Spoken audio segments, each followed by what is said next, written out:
Queue న్యూస్లో పనిచేయటకు senior video editors కావాలను సంప్రదించవలసిన నెంబర్లు 8688926084. రుణమాఫీతో రైతుల ఇళ్లలో పండుగ, అన్నదాతల ఆనందంతో నా జన్మ ధన్యమైంది. రాజకీయాల కంటే రైతు ప్రయోజనాలే మాకు ముఖ్యమని చెప్పేసి ముఖ్యమంత్రి రేవంత్ రెడ్డి అంటా ఉన్నారు.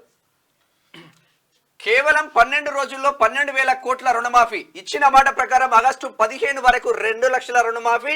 గత బీఆర్ఎస్ ప్రభుత్వం తెలంగాణను తాకట్టు పెట్టింది. వాళ్ళు చేసిన అప్పుల కిస్తీకి 8 నెలల్లోనే 43,000 కోట్లు కట్టినమని వెల్లడి. 1,00,000 లోపు రుణాల మాఫీకి నిధుల విడుదల. మొత్తం 6.40 లక్షల మందికి 6,140 కోట్లు రిలీజ్ చేసిండ్రు. నిన్న రాష్ట్ర 12 రోజులలో 12,000 కోట్ల రూపాయలు విడుదల చేసినామని చెప్పేసి ప్రభుత్వం చెప్తా ఉంది, ముఖ్యమంత్రి చెప్తా ఉన్నారు. రాజకీయాల కంటే రైతుల ప్రయోజనాలే తమకు ముఖ్యమని సీఎం రేవంత్ రెడ్డి అన్నారు.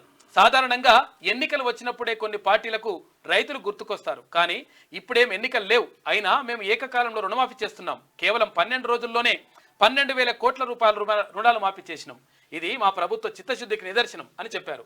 ఇక రుణ విముక్తి పొందిన లక్షలాది మంది రైతులు తమ ఇండ్లలో పండుగ చేసుకుంటున్నారని, దీంతో తన జన్మ ధన్యమైందన్నారు.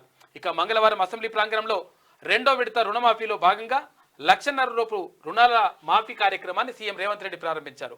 ఇక 15 మంది లబ్ధిదారులకు చెక్కులు అందజేసిండ్రు. నిన్న బీఆర్ఎస్ రుణమాఫీని ఎగ్గొట్టింది. ఇదైతే వాస్తవం. నేను కూడా 2013 ఇప్పటికీ నాది బాకీనే ఉంది. అట్లా కాదు, విషయం ఏంటంటే నాకు రైతు బంధు వచ్చింది. అప్పుడు రైతు బంధు వస్తే రైతు బంధు అంతా కూడా పీకింది.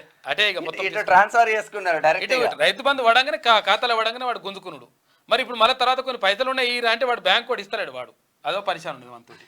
గత బీఆర్ఎస్ ప్రభుత్వం 1,00,000 రుణమాఫీ కూడా సరిగ్గా చేయలేకపోయిందని సీఎం రేవంత్ విమర్శించారు. బీఆర్ఎస్ మొదటిసారి అధికారంలో ఉన్నప్పుడు 4 విడతల్లో రుణాలు మాఫీ చేసింది. దీంతో రైతులు తమ అప్పుకు మించి మిత్తిలు కట్టాల్సి వచ్చింది. వాస్తవం, అందులో నేను బాధితుని.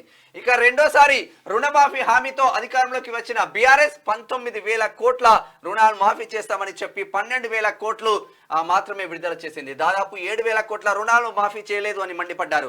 అప్పుల్లో కూరుకుపోయిన రాష్ట్రంలో రుణమాఫీ ఎలా చేశారని కొందరు అవహేళన చేశారు, శాపనార్థాలు పెట్టారు. కానీ మా ప్రభుత్వం ఇచ్చిన మాట ప్రకారం రుణమాఫీ పూర్తి చేసేందుకు నిధులు సమీకరించింది.